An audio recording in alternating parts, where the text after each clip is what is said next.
This is your ultimate stop for everything sports. The Golden State Media Concepts Sports Podcast. Should I say more? From the NFL, MLB, the NBA to MMA, it's all in here. The Golden State Media Concepts Sports Podcast. Listen now.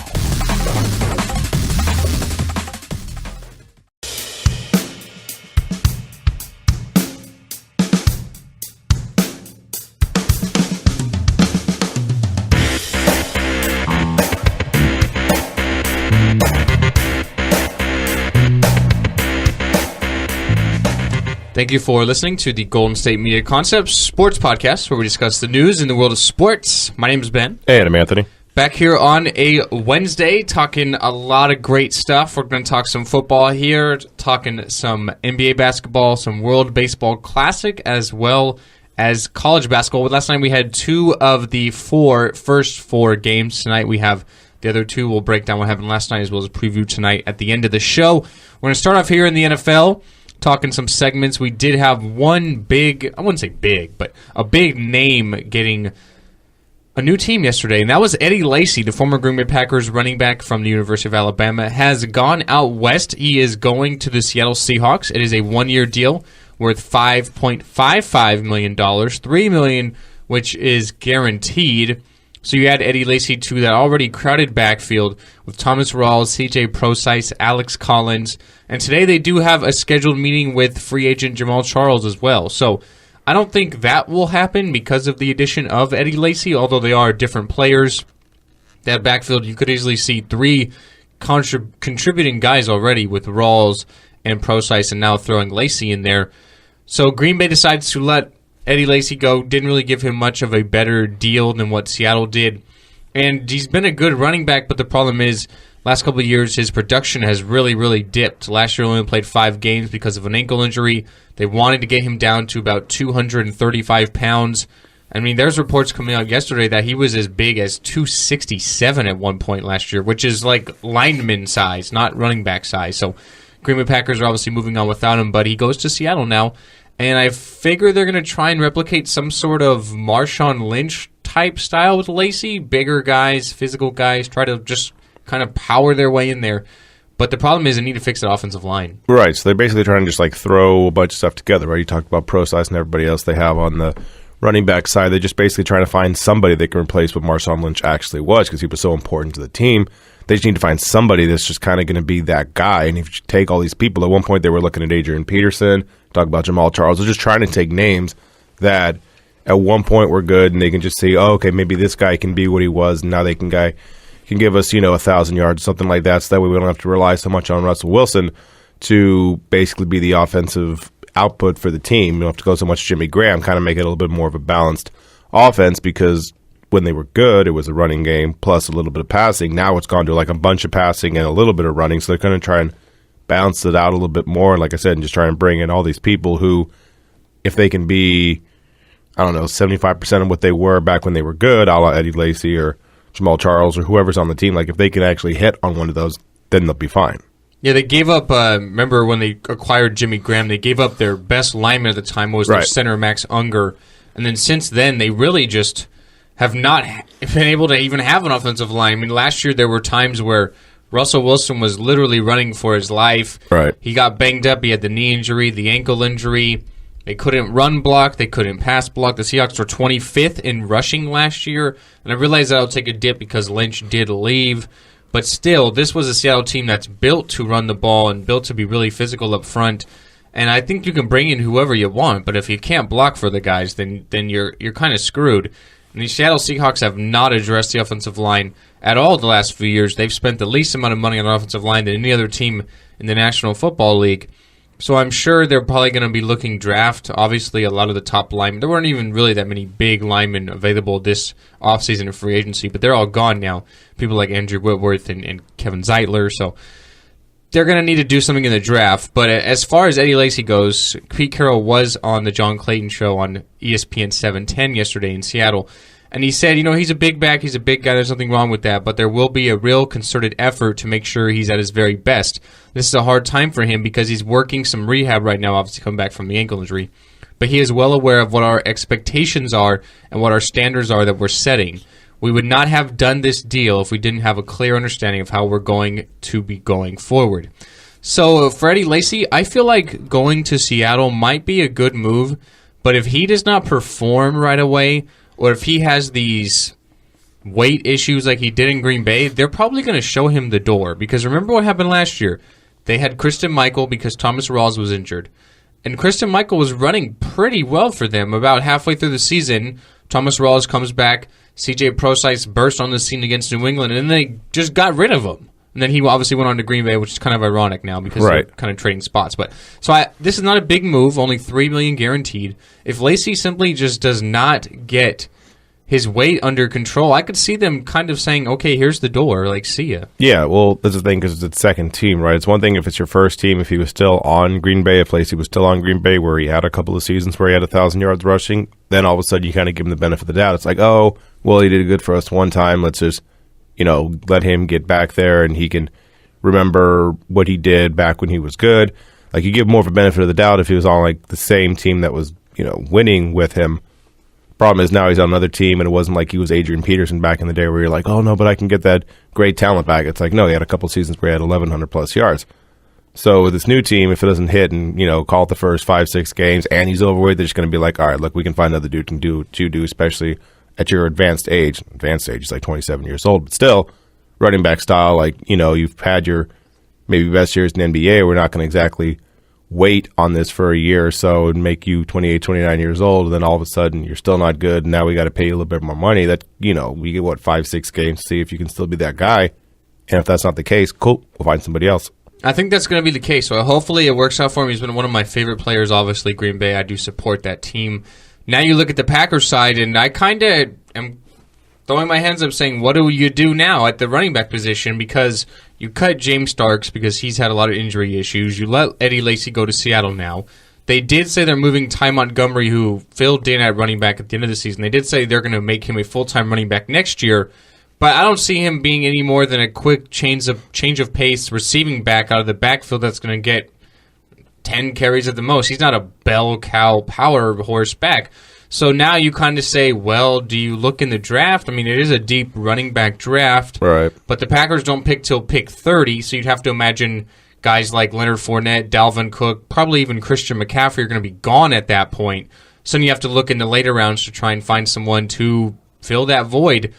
And I realize this is Green Bay, and you have Aaron Rodgers, and you're going to throw the ball 30 to 35 times a game, but you got to at least mix the run in there a little bit. You brought in Martellus Bennett and Lance Kendricks at the tight end positions to really give Aaron Rodgers some more targets, but you got to find someone to run the ball as well.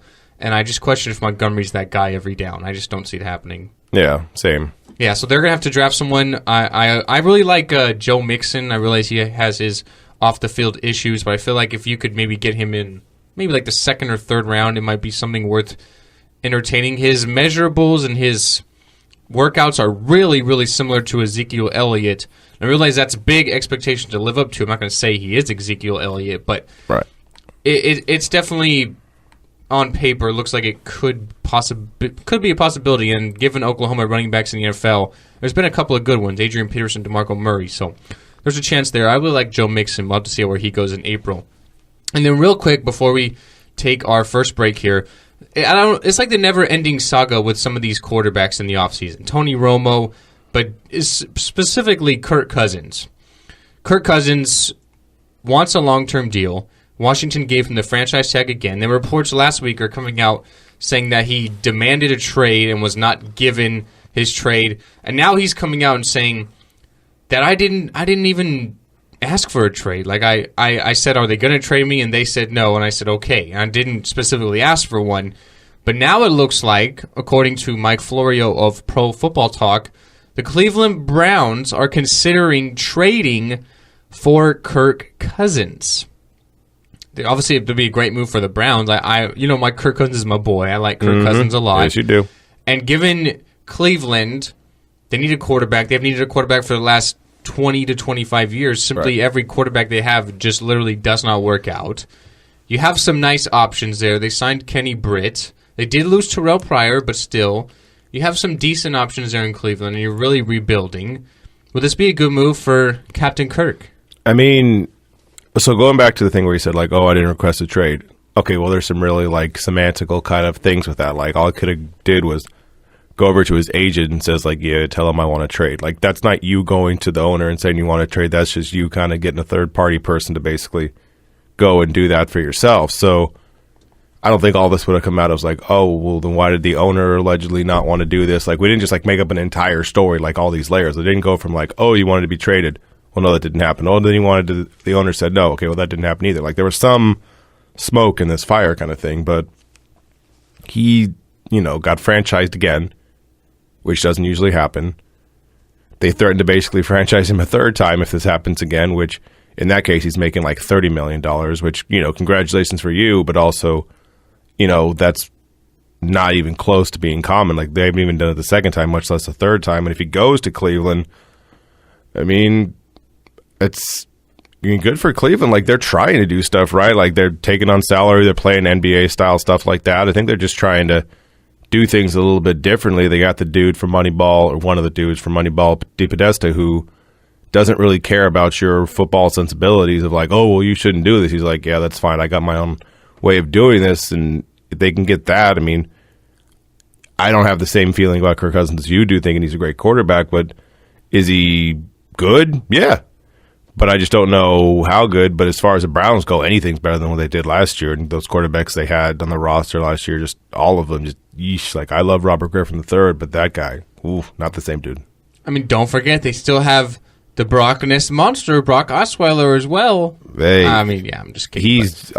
He's basically like not anger is like the wrong word to use or whatever, because I don't think he's going to be on the team, but he's just, I feel bad for him too, because no one seems to want him, but like, yeah, it's just, I don't know what to make of him anymore. Like, I don't know if he goes to a better team or if he ends up going to like the Saints and it's just like, okay, you are now the permanent backup for the next 3 or 4 years behind Drew Brees. Like, I don't know what happens with him at this point. But Osweiler fell into that backup quarterback who got a little bit of a chance to shine and I wouldn't say played well, but didn't play terribly, and then got that monster contract in the offseason. We've seen it with a number of guys now. He's just really that next one to do it. So as far as feeling bad for him, I guess, but it's like you're either talented or you're not, and he's just, in my opinion, not. So as far as what the Browns do, it's kind of still up in the air. Reports are the Patriots are trying to get the number 1 overall pick in exchange for Jimmy Garoppolo. If that's going to happen, I don't think the Browns would be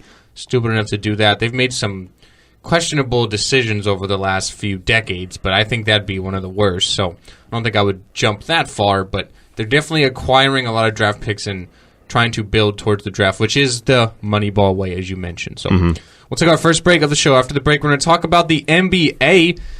The Sixers and the Warriors played last night. Steph Curry, 29 points. Did he get out of his slump? We'll debate that. And Kevin Love returning for the Cleveland Cavaliers pretty soon. How does that help LeBron and company? We'll talk about that here at the Golden State Media Concepts Sports Podcast after the break.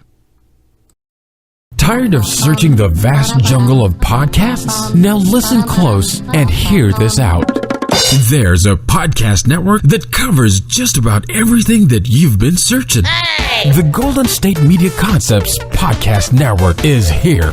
Nothing less than a podcast bliss with endless hours of podcast coverage. From news, sports, music, fashion, cooking, entertainment, fantasy, football, and so much more. So stop lurking around and go straight out to the Golden State Media Concepts Podcast Network. Guaranteed to fill that podcast itch. Whatever it may be. Visit us at www.gsmcpodcast.com. Follow us on Facebook and Twitter, and download us on iTunes, SoundCloud, and Google Play.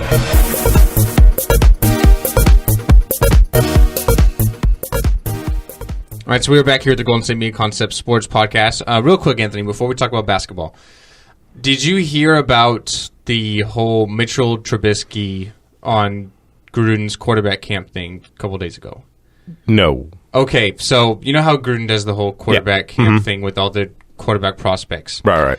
So not Mitch Trubisky anymore, but Mitchell Trubisky was on there. And when I heard this, I was like totally shocked. Gruden was talking to him about something, and then he goes, it's really important about working the hard count and everything. And he's like, Wait, the what? Like, he didn't know what a hard count was. Oh, that's cool. He's just like, okay, ready, set, hike, go.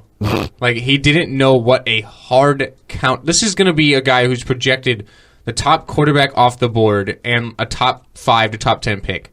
Doesn't even know what a hard count is. I feel like sometimes the casual person knows what that is. I feel like sometimes, like we don't know anything about people in college. Like right now, everyone's lying about how much they know about college basketball. No one knows anything about college basketball. Like exactly. We're all just guessing the tournament. Like seriously. You know who Lonzo Ball is. Congratulations for you, and you know his father, and you know his brother. And his brother actually lost. Their team lost last night in the Southern California semifinal, so they are out of the rest of the season now. So much hate for a guy who's in 10th grade. I was real quick. I was watching the game on my phone because I was covering a basketball game last night.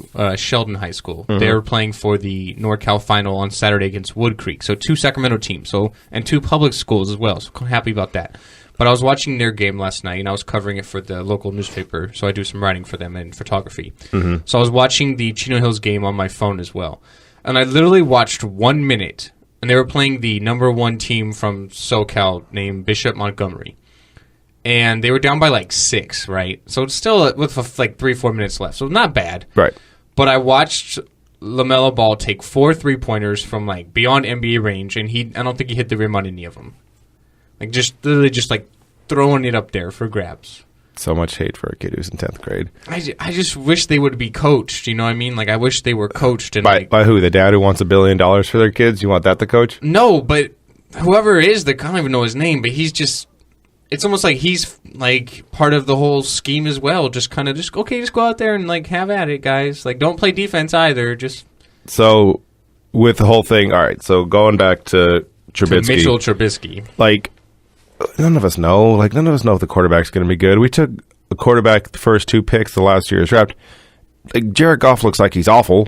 And he didn't even know how to take a snap under center. We saw that in Hard Knocks. Like, you can learn all these things, I guess. I guess you can get better as you go along, right? Because no one, Brady wasn't this in year 1. But, like, how does that not worry you? He doesn't even know what a hard count is. Right. I mean, like, I guess you can learn certain things, right? Like, I guess, like, a hard count is just like, what's that? Okay, well, that's where you're just like, huh, and you just, like, get someone to jump off sides, right? It's just basically trying to trick somebody. Like, that you could teach someone in 5 seconds. That's not exactly a terrible thing. It's more or less when they don't know something, like what like a 3-4 defense looks like compared to 4-3 or dime, stuff like there's different things you can figure out. I mean, just by playing Madden enough, I guess. But and he's supposed to be what, like the number 1 quarterback off the board, and it's just like top 5, top 10 guy. Doesn't even know what a hard He has some good. I'm not going to say he's terrible. Like, he has the strong arm. He has the ideal size and everything. But he has the issues that concern people as well. When he started 13 games, history tells us when you don't start that many games in college, you turn out like Mark Sanchez. I was going to say like Mark Sanchez, yeah. So, and then not even knowing a hard count, like, that's just really worrisome. Jared Goff didn't know where the sun set, which, like, direction the sun set and all that stuff. He went to Cal for 3 years. Right. One of the top colleges in all of the United States. Yeah, but I don't ever care about where you went to college. It's like, oh, you went to... But you got to be learning something there, right? I mean, you can't be a total idiot and go to a spot like Cal. Okay, Arizona's a really good school, right? Arizona's a good, kind of like a national school. Not Arizona State, Arizona is a really good college. Gronk was there for a long time. That's Arizona. That's a party school. Arizona State is too. They're both. Fair enough, but... Like, there's certain schools that are, like, really good as, like, academically, but then you get there and you're just like, oh, no. Like, just because you went there doesn't mean that you studied the entire time. Yeah, I know. I'm just saying. But, like, that just sort of came up in my mind during the break, and I was like... It is weird. I couldn't believe that. Yeah. So now let's transition over to talk about some basketball. The 76ers were in Oakland take on the Warriors last night. The Warriors have really, really been struggling recently without Kevin Durant. And they struggled a lot last night, but they did get the win 106-104 over the Sixers. Steph Curry did score 29 points. Everyone's like, oh, he's back. He had a great game. Well, I mean, not really. He only shot 8 of 23 and 5 of 13 from 3. The guy who really led it up to me was Draymond Green. He had 20 points, 8 rebounds, 8 assists, 6 blocks, and 4 steals. And then Klay Thompson chipped in with 28, 5 of 9 from 3 as well. So what's going on with them? Like, do they need to really, like, just kind of calm down, or is this, like, really troublesome? So, like, this matters, right? Like, legitimately. Like, it's not, like, the end of the world kind of thing because it's only been a handful of games, and it's hard to adjust when you literally have your best player, and he is their best player, gone for, the rest of this regular season and maybe a little bit into the playoffs. Like, that matters, right? And you can say, like, oh, well, they won 73 games last year and, 60-something games the year before that. Cool. Also, the people that were on that team last year, like Andrew Bogut, like Maurice Bates, like Leandro Barbosa, like Harrison Barnes, like those guys. Those guys matter that they're not on the team anymore. You can say, like, oh, well, they were role players. Okay, fine. But you take enough role players out of the team, and you can say, oh, well, JaVale McGee's there, and he's doing well, which he is. He played 3 minutes last night. Sure. You had Zaza, who, he's a good enough replacement for Andrew Bogut. Okay, played 12 minutes last night. Like, okay, fine. All those things can be true, and you can have David West be the guy that, tries to replace, on the bench. All those things can be the case. They're also very new still. Like, I understand the season's, like, almost over with, but you're still having all these people on the fly play with this new team. And not only that, this team is what Miami was in the early, 5-6 years ago. This is what the Bulls were in the mid-'90s. This is what the Lakers were in the, 01-02 season. Like, these guys are rock stars. Like, they're not playing like the Spurs play, like the Rockets play. Like, they are the team that you want to face every time and want to beat every single time. Like, the Spurs still fly under the radar for whatever reason.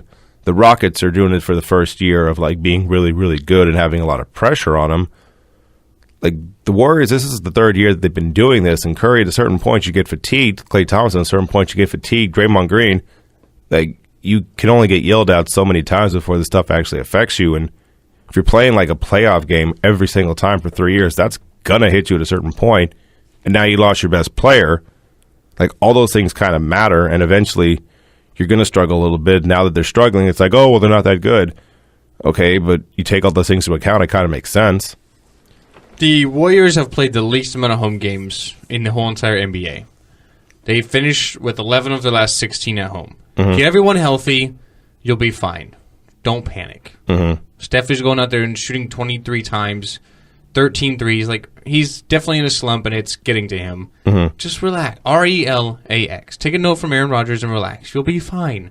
You have a lot of home games left. Get everyone healthy. You'll be good to go for the playoffs. At worst, you're going to be the 2 seed. So you're going to play who? The Thunder, possibly? Sure. So you'll be fine. Relax. Speaking of the Thunder, they went into Brooklyn last night and won by 18, 122-104. Russell Westbrook, you got to get in triple-double, 25 points, 19 assists, and 12 boards. He did shoot 6 of 18 and 2 of 7 from 3, but he has 33 triple-doubles this season, 70 for his career, something only 5 people have done. Russ is in his 20s. Yeah, no, he's... The funny thing is, like you said, he has 7 in his career. He has 30, what do you say? 33 this year. 33 this year. So it's basically just, he was a very good player, obviously, before that, as far as triple-double goes. But this year, it was just like, no, I'm going to basically match whatever I did last year this year. Like, I'm going to get the 5-6 years I had before this, all of that, is going to be equaled in this 1 year where I just basically go just Rambo style, just like one man against everybody and just try and, like, win all these games by myself, which... Offensively, he's kind of doing. Steven Adams can be good defensively. Taj Gibson can be fine offensively. Oladipo can be good. But he's the one that's just like, nope, I got this. We're going to win this game. I'm going to put us on my back. 19 assists. Forget about the points he scored. 19 assists to go along with it. Yeah, the shooting wasn't good, but 19 assists, triple-double, doing just Herculean things because Russell Westbrook, for lack of a better explanation, is a robot. That man... I don't understand how he's still going as hard as he is. It's not like it's his 3rd year in the league. He's been playing since what, 2009 He was the 09 or something like that? He was the first player the Thunder drafted. Right, yeah, because they were technically still Seattle at the time, and then right. A couple months later they became Oklahoma City.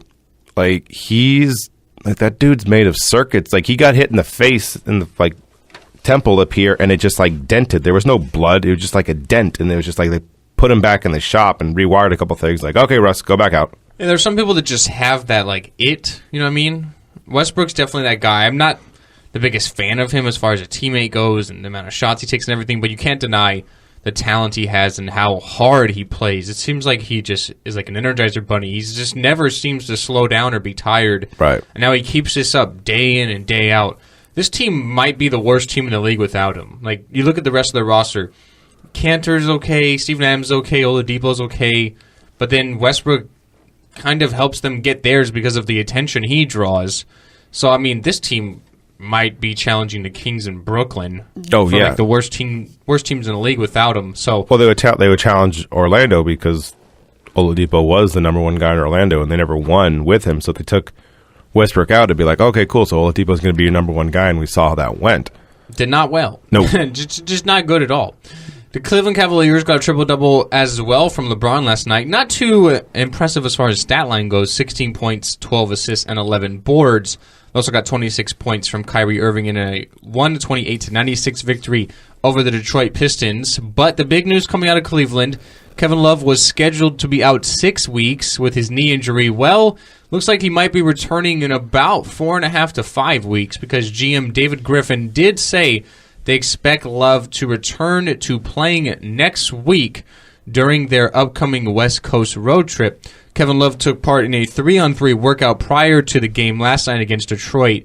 It's the 13th game he's missed since undergoing knee surgery, which was 4 weeks ago. So you're getting Kevin Love back earlier than expected. You already have J.R. Smith back this week. This is perfect for Cleveland, right? I mean, this is what they needed. They're missing out on the rebounding. Bogut's gone. You brought in Larry Sanders, who's going to go down to the D-League for a little bit to try and get back in game shape. And you basically brought in Sanders to try and be Bogut, to be that rim protector, block some shots, get some rebounds. But this is perfect for Cleveland. You're getting Kevin Love back, and we'll see if this can sort of collect itself, and they have 16 games left to really get Love back in there and get the rotation back up to speed for the playoffs. I mean, it's nice in the sense of you'll have the team back, but I don't know, like, why? Like, why bring Kevin Love back now? Like, I would only do it to simply get him back in shape and get him back to playing with the team and get the rotation back up to speed. I wouldn't really push the issue. You know what I mean? Just kind of get him back in that rhythm.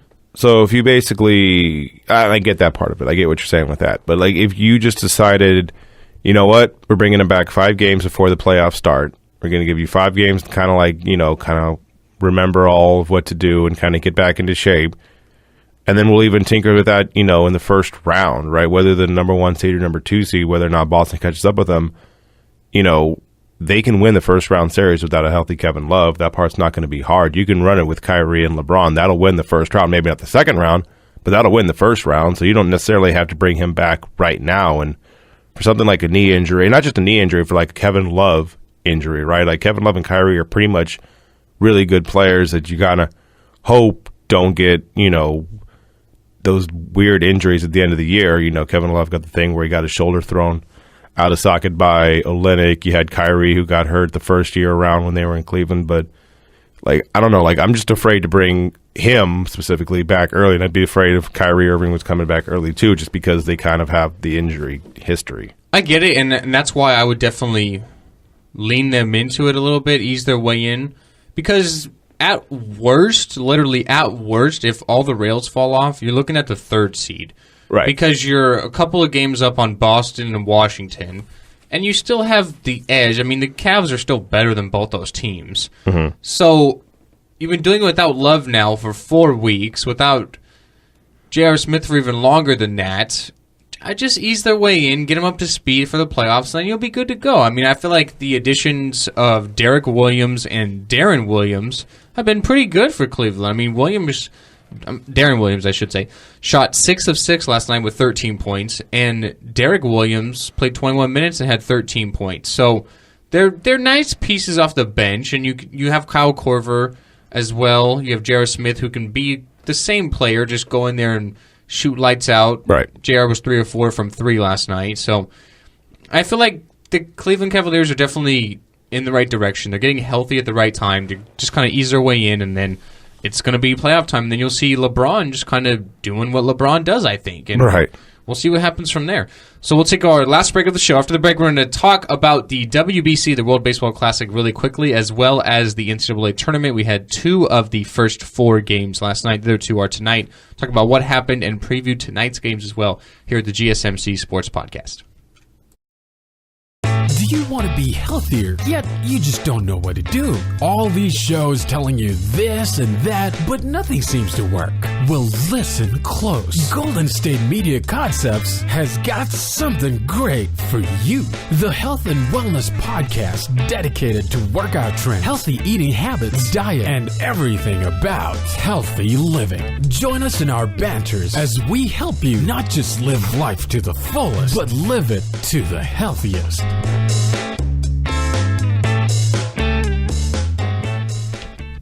We are talking the World Baseball Classic. Big fan of the World Baseball Classic, Anthony, or are you kind of like, eh? It's fine. Like, I don't necessarily love it as much as when actual baseball gets started or whatever, but I do enjoy some of the things about it. You get baseball a little bit early. You get, some kind of random things, like you have I'm blanking on his name right now. The old manager for the Detroit Tigers. Leland? Yeah, Jim Leland. Who's managing right now. You get kind of little things like that, and I don't know, it's a fun little thing, but it's not once baseball actually starts and you get to watch, teams playing like that, that's when I'll be more invested in it, right? Yeah, I guess I would have loved it if it was maybe in January, because it's so close to the regular season. We're a couple of weeks away from the regular season in baseball, and these guys are playing for their countries. Some of them playing over in Asia and in Mexico and Latin America, and it's I would have much rather had this in January. It's almost like I compare it to having, because this is basically the World Cup of baseball. Sure, it's almost like we're having the World Cup in the beginning or the end of July, when the soccer season starts in the middle of August. We're so close to it. Guys are I kind of want to focus on playing for the Giants, or I kind of want to focus on playing for the Phillies. I don't really want to go to play for my international country. So I would have much rather had it in January, because I think you'd have much more people involved, because people are saying, I kind of realize I'm getting paid $25 million by the Dodgers, and I'd rather play for them and make them happy than play for the U.S. or something. So yeah, I would have much rather had that. So I'm kind of just I guess it's cool, but the time frame doesn't really work for me. But nevertheless, in the WBC, a couple of games from yesterday, Puerto Rico did defeat the Dominican Republic 3-1 and snap a 11-game winning streak from the Dominicans in the WBC. It was a rematch of the 2013 final. And then also we had Japan defeat Israel 8-3. The United States will be playing tonight against Venezuela. We are in the second round now. Mm-hmm. So basically there's 2 pools. There's 4 teams in each. And then it's basically a pool play again. So the top 2 teams from those 2 pools will move on to the semifinals.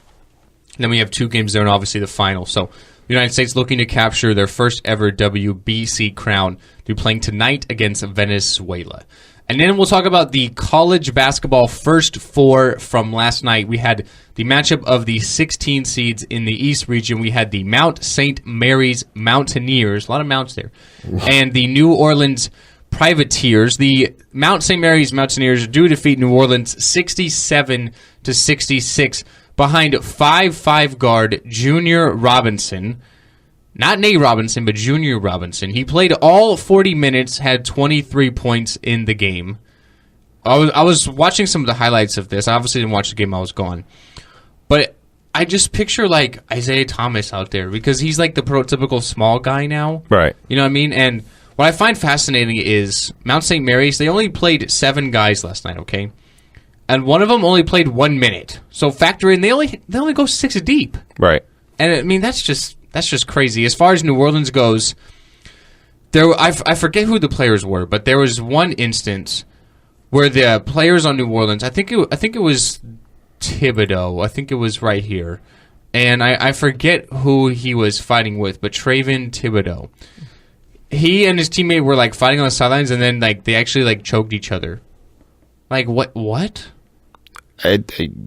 He choked him. People. What could cause you and your teammate to get in such a scuffle where you choke the other guy? I mean, Michael Jordan punched Steve Kerr in the face. Like, a lot of things can make you get that mad depending on how much of, like, a competitive, crazy person you are. Yeah, but like, and then what was better was, like, after the game, the coach was talking about it in a press conference. He's like, they're actually the best of friends, the two of them, and they just kind of got it. Like, I do love are that. You sure about that? I do love that. Well, like I said, I don't really care necessarily if teammates fight. Like, you probably go and watch practices, people are going to fight a lot, right? Like, just because they're teammates doesn't mean they always like each other. Like, you get work environments where you don't like the dudes, but you got to work with them. Like, that stuff will happen. Like, that's fine or whatever. I don't care necessarily that happened if they can, like, play after the fact and be okay with each other. That part I don't care about. The thing that I always love is, like you said, when the coach is just like, no, it's just, heat of the moment. They're good friends. Everything's great. Like, they try and, like, put out all these fires that are all over the place because they know that basically they're going to be, now brought on ESPN and every other place, just basically talking about, like, how is your team chemistry? Like, if they would have advanced, they'd have been like, oh, your team is, really good, but, do you have some chemistry problems? What's wrong? What's wrong with your team? Stuff like that. So, like, he's just trying to go out there like, everything's fine. Pay no attention to the man behind the curtain. It's fine. We're good. Don't worry about it. Stop talking to me about this. I just, it's like, you're best friends. Like, I would never think about to do that. But nevertheless, Mount St. Mary's do move on. They'll be taking on Villanova on Thursday. And then the other one, we had the 11 seeds in the South region. Kansas State do defeat Wake Forest 95-88. Behind 24 points from Wesley Iwundu. He also had 7 assists and 6 rebounds. They now move on to take on Cincinnati here in Sacramento on Friday. Mm-hmm. And then you're looking at the games from tonight. We have 2 of them. We have the 16 matchup in the Midwest region, UC Davis versus North Carolina Central. The winner of that will take on Kansas. And then also in the East region, we have a number 11 USC against number 11 Providence. Every year since the NCAA has adopted the First Four, is what they're calling it. I think it's 2011. Right. We've had a team playing in the First Four, which will be the 11 seeds, win a game in, I guess it's called the second round now, but really the first round, over that number 6 seed. So it's possible that we could see Kansas State or USC Providence go on to win against a number 6 seed. So I guess you can say it's a good idea. I mean, it's okay. I mean, right? The idea of the First Four?